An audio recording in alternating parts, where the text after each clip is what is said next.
Ang mga sanggol o mga bata ay sinasabing nagpapasaya daw na isang tahanan dahil nga daw sa mga bata, madalas ay naririnig ang tawanan sa loob ng isang pamilya. Sa madaling salita, nakakaaliw talaga kapag merong sanggol sa isang tahanan. Pero bakit sa England, merong isang ina ang tila hindi nakita ang maaaring hindi magandang sasapitin ng sanggol at mas pinili ang makisaya at makipag-party kasama ang mga kaibigan? Ano ang nangyari sa 1 taon at 8 buwan na sanggol?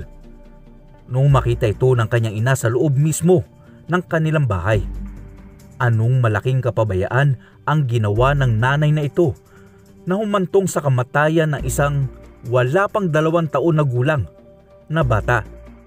At siguradong magbibigay aral din sa ating lahat. Ang mga sagot sa katanungan yan ay uusisain natin dito sa ating bagong video.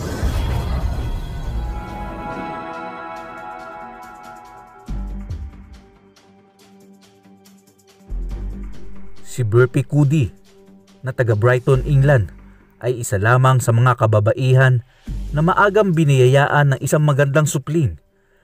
Ipinanganak niya ang batang si Isaiah noong 2017 lamang, kung saan ang inang si Burpee ay 16 na taong gulang lamang. Unang yugto ng pagiging teenager ni Burpee ay napakasipag pa raw nitong mag-aral ayon sa kanyang ina. Pero naglaon dahil na rin sa mga kaibigan at impluwensya ng sobrang pagbabarkada, ay madalas na daw na tinatamad itong pumasok. At minsan ay nagkakating classes pa para lang punan ang kagustuhan nito na makipag-inuman at makipag-party kung saan-saan. Dahil nga hindi na rin mapigilan ng babaeng si Burpee sa kanyang mga ginagawa, ay humantong na ito sa pagkabuntis niya sa edad lamang na 16. Ngunit wala namang umako sa nasabing bata, kaya ipinanganak niya ito ng walang ama. Dahil siya ay single mom, nagkaroon ito ng pagkakataon na makakuha ng bahay sa isang organisasyon sa isang tulad niya. Dahil unang apo itong si Isaiah, ay talagang napakasaya ng mga magulang ni Burpee. Meron siyang magandang dark brown eyes na talagang agaw pansin sa bata. Pero ang inang si Burpee ay hindi natuldukan ng pagiging mahilig sa mga party, kahit pa meron na itong malaking responsibilidad. December 5, 2019, 5:30 ng hapon, ay pumunta ang babaeng si Burpee sa London upang doon ay ganapin ang kanyang 18th birthday. Dala ang kanyang mga bag ay walang pag-aalinlangan na iniwan niya lamang mag-isa ang sanggol na si Isaiah. Sumakay siya ng tren mula Brighton hanggang London, at sa London ay naghihintay naman ang kanyang boyfriend at mga kaibigan. Sa London ay tila isang dalagang walang inaalala itong si Burpee. Inom dito, inom doon ang kanilang ginagawa para i-celebrate ang kanyang kaarawan. Sa ikatlong araw ay pumunta naman sila sa Elephant and Castle, isang sikat na bar sa lugar na ito. Hanggang sa sumapit ang December 9, ay pumunta naman sila ng Coventry para sa isang birthday din ng kanyang kaibigan. 4 na araw na hindi umuwi ang babae sa kanyang bahay. Kaya 4 na araw na ring naiwang mag-isa ang batang si Isaiah.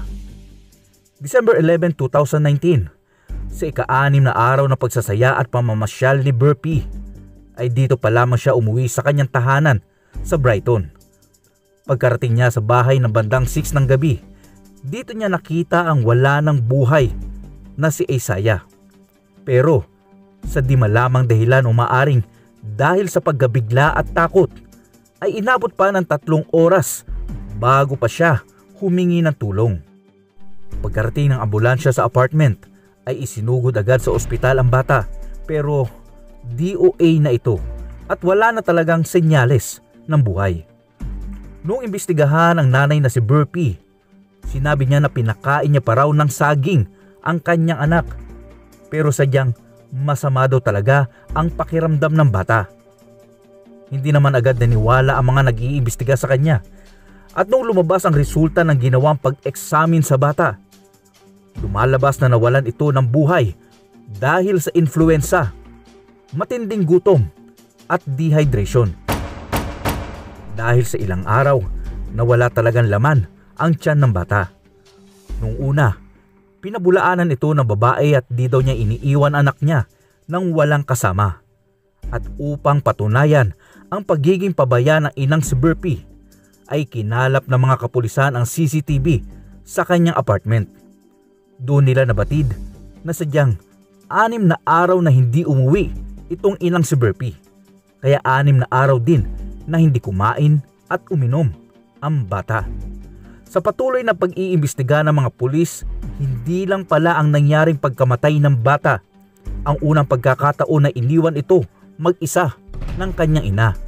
Ayon sa CCTV, 23 na Oktubre ay iniwan niya rin ito ng 7 oras. November 7 ng 4 na oras naman. November 19 ay iniwan niya rin ito mag-isa ng 17 oras. At noong November 23 ay 2 araw naman na iniwan niya mag-isa ang batang si Isaiah. November 28 ay muli niya itong iniwan ng 11 oras. Grabe talaga ang ginagawang pag-iwan mag-isa ni Burpee sa kanyang nag-iisa ring anak. Okay lang sana kung kaya rin itong pakainin at painumin ang kanyang sarili. Pero dahil ito ay wala pa ngang 2 taon, hindi niya ito magagawa. Oo na hindi na nakatanggi pa ang irresponsabling ina sa mga inilapag na mga ebidensya. Noong malaman ito ng lola ng bata ay talagang galit na galit ito sa kanyang anak. Nanghingi pa nga raw ng pera si Burpee sa kanyang ina noong araw na umalis ito. Ang dahilan daw ay wala ng pambili ng grocery at mga kailangan ng bata at kailangan din ng panggas ng kotse. Kaya agad na nagpadala ng pera si Mrs. Batrain ng malaking halaga. Dahil malayo din naman ang kinaroroonan ng nanay ni Burpee.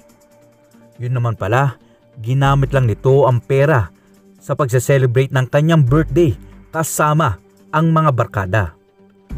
Noong 2021 ay nahatulan si Burpee Cudi na makukulong ng hindi bababa sa 9 na taon dahil sa kanyang kapabayaan at pagiging irresponsable sa pag-aaruga ng kanyang nag-iisang anak na si Isaiah. Tandaan natin, ang mga gaya nila Musmos ay hindi dapat iniiwanan ng ganun katagal. Huwag tayong maging pabaya at huwag unahin ang bisyo at kasiyahan ng ating katawan. Dahil oras na nagkaanak ka na at nagkaroon ng isang pamilya, ay talagang malaking responsibilidad ang kaakibat nito.